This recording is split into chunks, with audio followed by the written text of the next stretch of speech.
راديو إيرنا ناصا ድምፂ ኤርትራውያን ዜና ብዝርዝር ኣብ ሊብያ ብሕማቅ ኩነታት ጸንሑ 64 ኤርትራውያን ኣብ ሩዋንዳ ናብ ዝርከብ ጊዜያዊ መጽንሒ ከም ዝኣተው መንግስቲ ሃገር ኣፍሊጡ እቶም ኤርትራውያን ስደተኛታትን ሓተት ተዕቅባን ብ12 ሰነ ካብ ሊብያ ተበጊሶም ካብ ከተማ ኪጋሊ ኣስታት 50 ኪሎ ሜትር ንደቡብ ርሒቁ ናብ ዝርከብ ጋሾራ ዝተባሃለ ጊዜያዊ መዕቆቢዮም ተሰጋጊሮም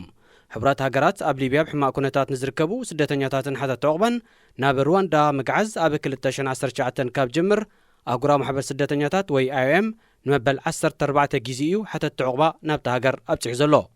ኣብዚ ሳልስት እዚ ካብ ሊብያ ናብ ሩዋንዳ ካብ ዝጋዕዙ 134 ስደተኛታትን ሓተት ተዕቅባን እቶም 64 ኤርትራውያን ክኾኑ ከለው 35 ሱዳናውያን 17 ኢትዮጵያውያን 15 ሶማላውያን 2 ካሜሩናውያን ሓደ ድማ ተወላዲ ማልዮም ኣብ ኢትዮጵያ ኣብ ክልል ኣምሓራ ኣብ ምዕራብ ጎጃም ኣብ ዝርከብ ሓያሎ ከባቢታት ኣብ መንጎ ሰራዊት መንግስትን ህዝብን ብዝተኻየደ ግጭት ሓያሎ ሰባት ከም ዝሞቱን ከም ዝቆሰሉን ዝተፈላለያ ምንጭታት ዜና ካብታ ሃገር ሓቢረን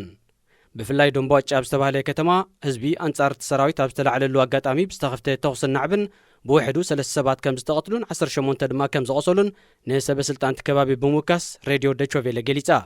እቲ ግጭት ኣብ ከተማታት ፍኖተ ሰላምን ጂጋውን ከም ዝተኻየደ ዝሓበራ ካልኦት መርባት ዜና ብወገነን ዝወረደ ጉድኣት ብዝርዝር ኣይጠቐሳን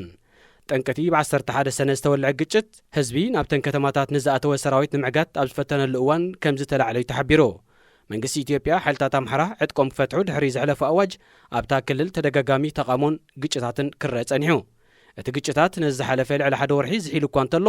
ኣብ መንጎ መንግስትን ህዝቢ ክልል ኣምሓራን ዘይምትእምማንን ምትፍናንን እናዓበየ ይመጽእ ከም ዘሎ ዝተፈላለዩ ወገናት ካብታ ሃገር የመልክቱ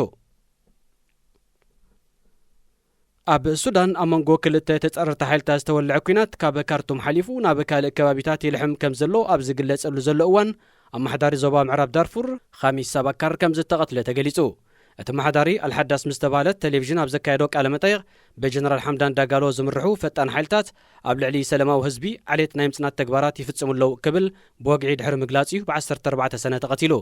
ርእሰ ከተማ ምዕራብ ዳርፉር ኣብ ዝኾነት ኤልጄኒና ህዝቢ በቶም ሓይልታት ይጋፋዕን ይዋረድን ከም ዘሎ ዝሓበረ እቲ ኣማሕዳሪ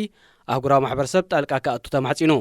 ንሱ ድሕርቲ ዝሃቦ መግለጺ ብፈጣን ሓይልታት ተታሒዙ እናተጋፍዐ ዘርኢ ኣሳል ኣብ ማሕበራዊ ሚድያ ተዘርጊሕሎ ሰራዊት መንግስት ሱዳን ፈጣን ሓይልታት ነቲ ቅትለት ከም ዝፈጸሙ ብምውቃስ ባርባራዊ ተግባር ክብል ኮኒኑ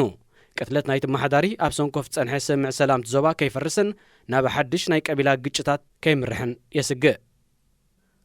ክብራ ሰማዕቲ ዜና ተዛዚሙሎ ሬድዮ ኤረና ናጻ ድምፂ ኤርትራውያን